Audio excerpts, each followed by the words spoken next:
Hello everybody and welcome back to Pravus Gaming and more Plague Inc. Evolved Custom Scenarios. Got a request from a viewer to play a scenario called Evolved Bacteria. Weird thing is, it says that it's upvoted, even though I'm pretty confident I've never played this before. By Sky Prinha. A very complex bacteria capable of taking different paths in order to achieve its goal. The extinction of humanity. Use animals to bypass closed airports. Specialize on different parts of the human body in order to spread and kill. Use realistic symptoms to bring down humanity. Mutate rapidly, stay stable, blah, blah, blah, blah, blah, blah, blah, blah, blah. So supposedly this is supposed to be based on a more realistic style of bacteria, but it's made the popular tab, so that's got to be pretty good. ATP boost, Darwinist, oxide extremophile, and symptostasis seem fine to me. TCA3-L. It is a new strain of bacteria. Has potential to specialize in different abilities. Choose your starting country and kill the world. It's gonna be Saudi Arabia. No, it's gonna be Finland. I don't know. Blood bacteria. The bacteria, TCA3-L, is currently specialized to live and replicate inside the human bloodstream. Will it evolve to infect other parts or specialize even more? So, like, super blood. I don't know what that's supposed to do. Blood, I feel like we should start with this, actually, considering, but that's fine. Rain, pathogen survives in rainfalls outside. Okay, water, infectivity and ship transmission, so I guess they split up the human transmission with ship transmission here. Air is going to be pretty good, and then aridity. Yeah, so those have been split up, so no longer is air probably the best for us. We want to go for arid, so we can have a little bit of extra infectivity in Saudi Arabia. So we'll start with that. And then there's Zoonotic Shift. Genetic shift in bacterial RNA makes cross-species infection possible and increases mutation chance, as well as future research speed. Okay, so far we're off to a good start. I see a customized symptoms tree here, so that's a good sign. Decrease in red blood cells or hemoglobin in the blood can lead to hypoxia in the organs. Sounds fine. We'll pick up some of that for a little severity. Eye bleeding, people are less productive. And hemophilia. Destroy factor 8. Preventing blood clotting. That seems pretty standard there as well. Abilities. Whoa, what's happened here? Okay, so we do start with something involving blood. It's not blood transmission, it's just the blood ability. Bacteria becomes able to enter the bloodstream. Then we have the brain and cross the blood-brain barrier. That makes sense. Urogenital expansion can enter the kidneys, perspiratory glands, and other bodily fluids glands. Gross. Gastrointestinal tract, skin, or lungs. Okay. So several different areas of the body that it can travel to and begin to self-replicate. Got it. Plasmid Exchange 1. More likely for bacteria to exchange plasmids. Increases speed of evolved genes to spread among all bacteria and become active, but slightly increases research speed. Okay, reasonable. I don't really see what this does. I guess maybe this is mutation chance. Yes, that would make sense. Exchanging plasmids and spreading the genes. I think that makes sense. Okay, Bacterial Resilience, RNA stability decreases chance of mutation and severity slightly, and then RNA instability increasing mutation chance. So if I pick up both of these, they counteract each other. But this unlocks new abilities, which means we're going to end up having to go for the mutation chance at some point, though perhaps not right away. Okay, so again, this is supposed to be more of a realistic style of disease. It's not supposed to be a meme. It's not supposed to be funny, per se. It's supposed to be based off of some more realistic styles of disease transmission and development. So I'm looking forward to seeing exactly what's going to come out of this. Let's go ahead and grab air. I don't think it has any effect in the arid regions, but as we continue to spread, hopefully we'll be able to get on a plane and get the heck out of here, because Saudi Arabia does have a pretty decent airport usually. I'm going to go ahead and pick up rain, though I don't expect that to be particularly effective in Saudi Arabia. It's still a good amount of infectivity for a relatively low cost, so I'm happy about that. Let's see. We got rain 2. We got aridity 2. Sure, okay. I guess these are going to lead to some sort of equivalent of extreme bioaerosols. We did get the eye bleeding for free. You'd think that that would be extremely severe, but it's only mildly severe. Equilibrium block, swellings around and in the internal ear, causing pain and loss of the balance sense, with a C. Physical work becomes impossible, can be fatal. Because if you do not work, you do not eat, which means you shall starve and die. I don't know. Let's go for aridity 2. Very good in the arid countries. I'm just trying to get out of Saudi Arabia a little bit faster, if at all possible. Don't feel like we're spreading very quickly at this stage, especially considering we have that much infectivity. So I don't know how much the arid transmission boost has been toned down, if at all, comparatively. Plasmid Exchange upgrade. Bacteria can swap genetic information by giving plasmids, little DNA rings, to others in order to give them useful new traits who evolved. By upgrading the rate of plasmid exchanges, severity and lethality will rise much faster. Wait, rise? That's interesting. So is this going to be something kind of like, I think it's the Prion, where it kind of gradually is introducing the severity and the lethality? You want to pick it up a little bit early? That would be interesting. I don't see any evidence of that yet, but it could very well be. Do we want to go for hemophilia? Honestly, I'm a little worried the mutation chance is going to mess me up, so we're going to ignore the symptoms for the moment. Let's instead focus on just getting some extra transmissions. Could go for the Zoonotic Shift. Increases future research speed, yes, but I don't know. Do we want to go for the Rain 2? Good for human countries? Yeah, probably. I want to see what that new transmission is going to be. The Extreme Bioaerosol equivalent. I'm very curious. It is going to be extreme weather resistance. Ah, of course, it all makes sense. Bacteria resistant against the most extreme weather conditions. Further increases humid and arid country effectiveness and slightly raises land transmission. That seems pretty helpful. Hitch your ride on a dust storm or rainstorm. I don't much cares. Get me across the border. You know, it's like you got a bacteria at the side of the road, and he's got a little hitchhiking sign, and it says anywhere on it. Yeah, don't let that guy into your car. That just seems like a mistake waiting to happen. So do you want to pick this up, or do I want to go for things like Water 2 for ship transmission? I kind of want to go for Water 2. So let's pick that first, and also some Bacterial Resilience. And that does lead to our cold and heat resistance here. I'm not seeing any drug resistance, which is a little atypical. So I'm hoping that there's going to be some way to counteract the wealth of Europe and North America. But I don't know yet. Do we want to go for plasmids? Increasing the research speed. I'm not sure we want that yet. I assume these are going to open up a bunch of new symptoms, which is great. Blood. Kind of, I don't know. Maybe we do. Let's go for the Zoonotic Shift, and that's going to open up livestock, rodents, birds, and insects. Okay, so now we have a lot of our generic options available to us once again. I am going to unlock, let's say, the gastrointestinal tract. That does open up something new here, nausea. Need to be somewhat careful about mutation chance and always give them another avenue to mutate to, so we don't just accidentally get lethality that I don't want. Internal hemorrhaging, rapid internal bleeding and death, so on and so forth. Okay. That seems reasonable enough.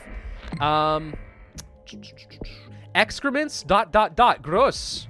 Very gross. Does it give me any particular bonus somewhere else? It's like, I don't know. These are very expensive is the only real downside here. Maybe we don't need it. Maybe we can focus on other things like, let's say, some bird transmission, which apparently leads to bird 2, which looks a lot like a bat to me. That's suspiciously similar to a bat and not an avian, but okay. I mean, it's flying, I suppose, so I guess that counts. Let's go ahead and unlock the urogenital expansion. That unlocks sweating. Okay, good for cold countries. Pylonphritis?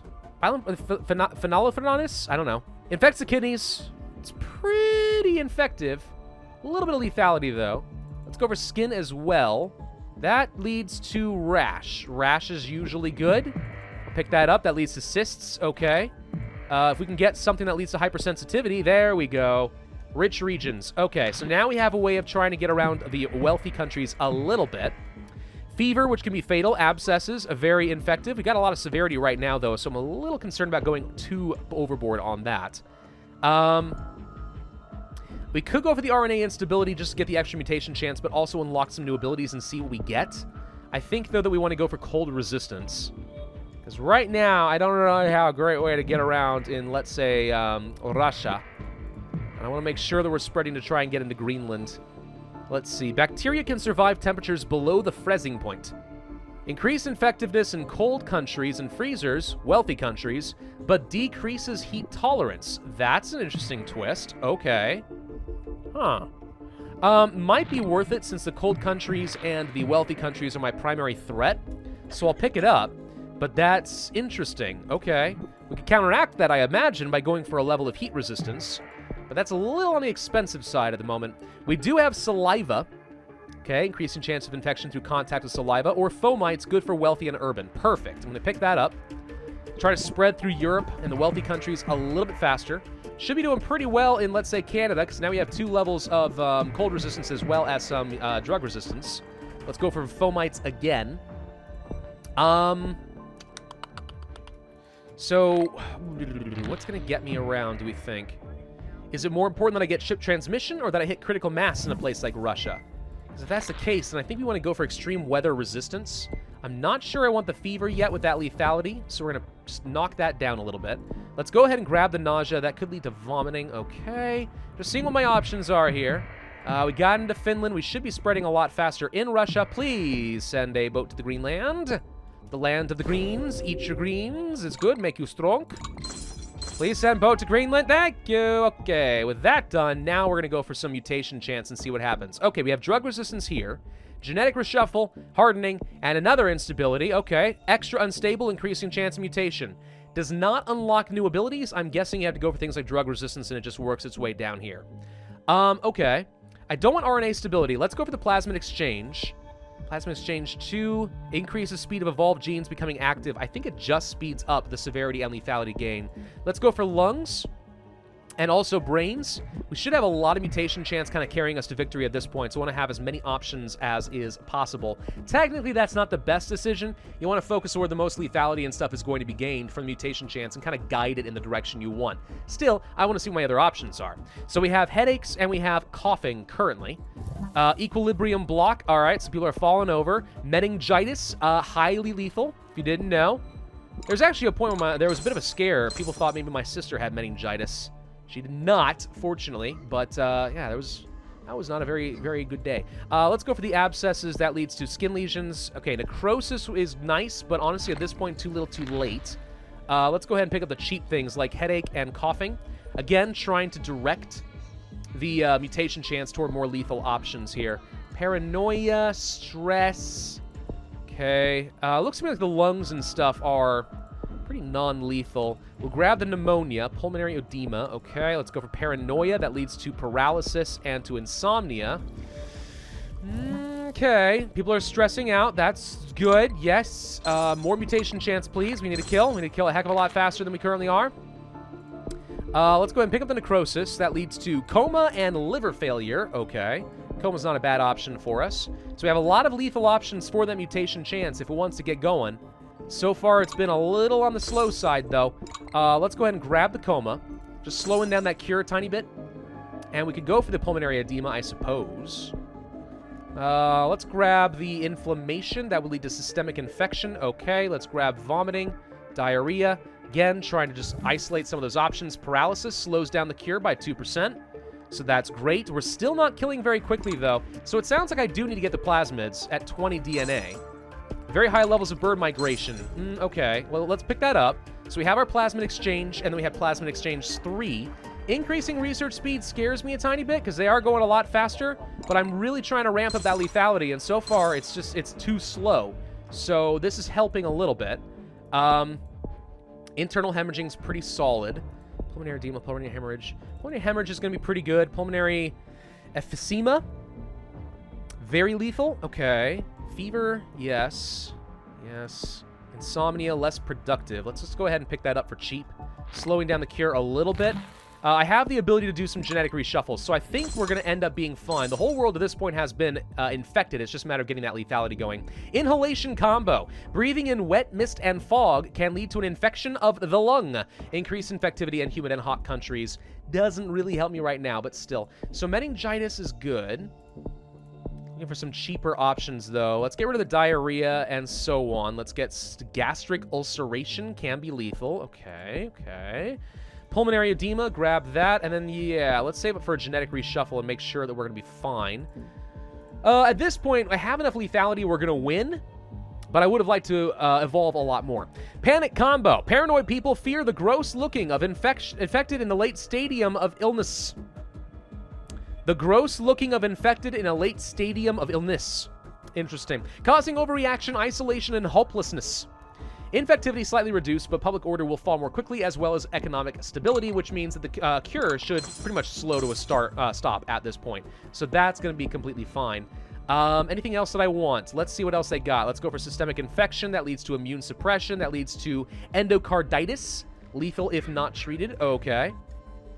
I mean, we're killing pretty fast at this point, so I don't think you have to go for more Plasmid Exchange. Let's just go ahead and buy some genetic reshuffles and slow things down.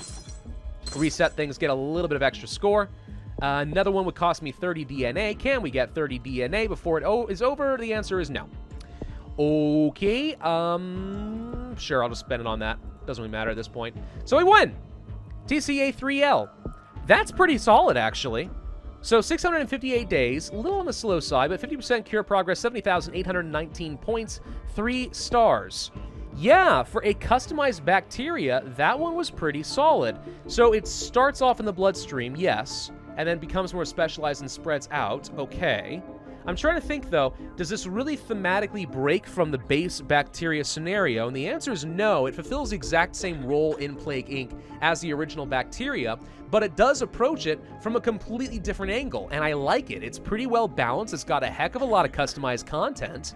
Like, it doesn't have to be, you know, a scenario that's like, here's what would happen if zombies broke out from a weird, bizarre lab in Sweden named after Notch. It's like, it doesn't have to be something silly or meany like that. It really is just as simple as, here's a bacteria that evolves in a different way than you're used to, and it's still really good. I think this is a solid scenario. This is actually very, very good. I'm quite happy with this. Evolved Bacteria is definitely a thumbs up from me. Well done. Lots of creativity to be had there. And you still managed to balance it out. That really impresses me, actually. Most of the time, they end up being really unbalanced, so that's great. Thank you all very much for watching. I do hope you enjoyed. If so, then I would ask you to hit that like button, leave a comment, and subscribe. Hit that notify bell and set it to all instead of personalize. And I, as always, will see you guys next time.